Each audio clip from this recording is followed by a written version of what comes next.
Hi, welcome back to my channel. This is a super weird video to make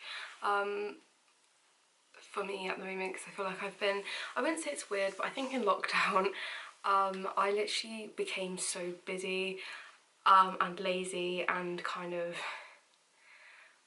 I feel like I have ADHD tendencies and therefore basically neglected some parts of my, well, I wouldn't call it neglecting, to be honest. I literally just didn't always tidy up to the best of my ability, and things became quite messy at times, and it wasn't till I had other people comment on it where I was just like, yeah, maybe I should like actively, because I think lockdown just got me out the swing of stuff. When you're at school, when you're at work, I think to an extent you learn to pick up after yourself more and actively, like, you do like have more of a routine and know what works for you in terms of sorting out your house and stuff. I think if you do have a tendency, I would consider it ADHD tendencies, but finding it difficult to maintain your environment, like your room or your house. I think this can even go with your self-care as well, but I think self-care was something I maintained, but maybe my environment wasn't.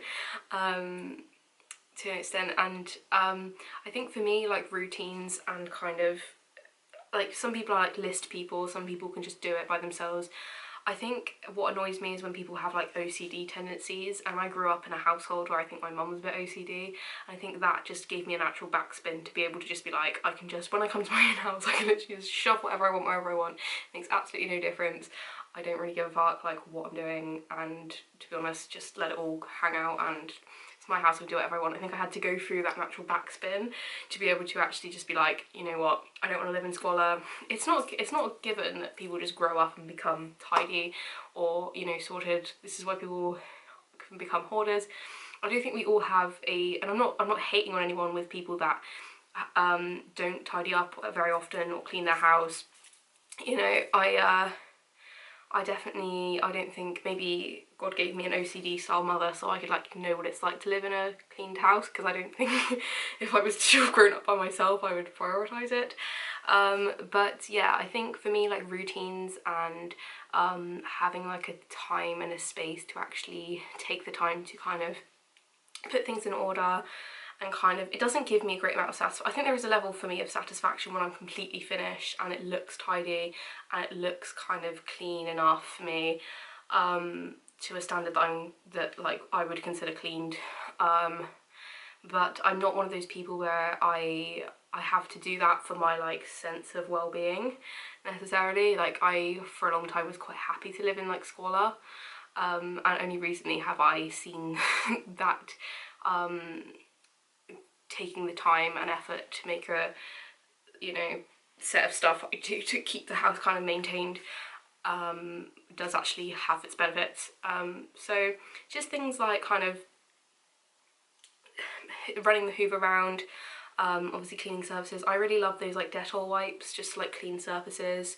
You can use like anti-vax spray and obviously like wipe. I'm saying it so logistically, it probably sounds so obvious for some people. I was a support worker for 2 years, and I still don't think there's like a list of things that people necessarily do. If you're just starting out, if you're like someone that's used to this stuff, you'll know what you do and what works for you. But I think if you're someone like me living in their first flat, it really can be, of which this isn't it, by the way. I'm actually on holiday at the moment, but living in your first flat, you literally do actually, you know, sometimes it's just hard to tell what the you know, you can obviously look on Google, I'm sure there'll be a list for you on there, but you know, taking like anti-vax spray and just wiping the surfaces down. Even things like, I do really like surface wipes, antibacterial surface wipes. I just think they can be really helpful to just chuck away. You don't have to wash them after or anything. Just keeping on top of like the washing up and keeping the kitchen sides sort of clean enough with Dettol wipes. I really like floor wipes for my bathroom, kind of giving the toilet a quick wash and a wipe down with the Dettol wipes. You can get different Dettol wipes for like, or like antibacterial wipes from like that bathroom, kitchen, and like surfaces for like the rest of the house. And yeah, just like making sure that your clothes are in order as well, I find can be something for me where I just try and like make sure that my wardrobe is kind of consisting of things that I do wear, because I'm like a massive hoarder of clothes and I do tend to buy a lot of clothes for like no reason. Well, probably because they're cheap, and I do have shops near me where they do sell clothes for like £1, and when they're branded, I don't think, like, I'm like one of those people where I'm like a recycler. Like, I feel like I'll wear it for a while, when I get bored I'll give it to charity and that'll be what it is. But yeah, I mean, I'm just gonna like use one of my OCD tendencies now. I have to just I was gonna show you the view out of my room, but it is very nice and by the sea, but I won't do that. Yeah, do you see how I struggle to maintain my room? So yeah, like clothes and skincare products, making sure like I think for me, I'm still finding the balance of I'm one of those people where like I grew up with a slidey wardrobe, like a wardrobe where you can shove all your clothes in, and you can shove a load of stuff in and just close it behind 2 mirror doors and you're sorted. I personally have benefited massively from not having a mirror in my bedroom, because I feel like it makes us unnecessarily compare ourselves to magazines and things which are, by the way, photoshopped. I know there's some beautiful people in the world, and especially on Instagram, that aren't photoshopped, but I also think that like unconsciously, I probably want to do a whole video on this, unconsciously I feel like we do liken ourselves to pictures we see, and that involves social standards of beauty and stuff. You know, I just feel like I personally have benefited not having one in my room. I do have one downstairs to make sure I look nice, but I just think growing up with a mirror wardrobe didn't do good things for my self-esteem generally. I just kind of had to avoid looking at it, so I just prefer not to have one in my room just because I would just rather do that. So yeah, just having room for like skincare and stuff. I'm still trying to figure out what kind of stuff I actually want to see in my room, what stuff I want to have hidden away, because there's something very satisfying about not seeing a load of clutter, but at the same time there's also a level of accessibility for me that comes with being able to see the items you own, because I'm also a massive person for, if it's not seen, it's not used.